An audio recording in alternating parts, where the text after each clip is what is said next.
one of the big problems that you could have here is the idea of garbage in, garbage out. Um, and this is the idea that, reflective equilibrium is not a solve-all, um, because it only can start with the intuitions that we feed into it. And so if we are not confident that the intuitions that we feed into the reflective equilibrium process have any merit, then we won't get anything of value. And if we are convinced by some of the more radical critiques, like Mackey's argument that or the Mackey style argument that moral intuitions don't track onto any ethical facts because there are no ethical facts, then or this evolutionary argument that there are no true ethical principles, they're just what's been selected for by evolution, then it really takes the kind of justification away from reflective equilibrium as a program, because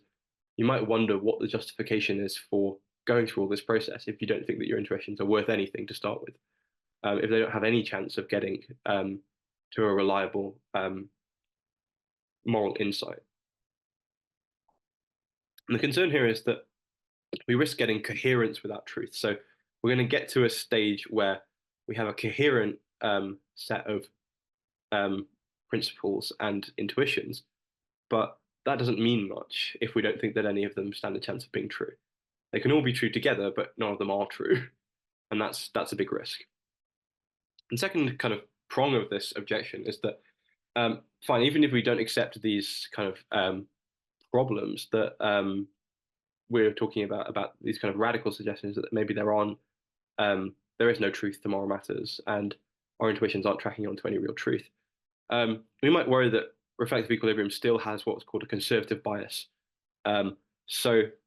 conservative in the sense that we're not going to stray very far from where we started from. And so if we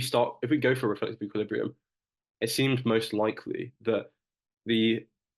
equilibrium point that we will end up with between our principles and our intuitions is still going to be quite close to where we started from, because we're still assuming that at least most or some of our intuitions are plausible, are have merit, and are worth including in the first place. And if we think that there's going to be assumptions that we're bringing into that could be incorrect, then we might still just risk reinforcing those assumptions that we've started with.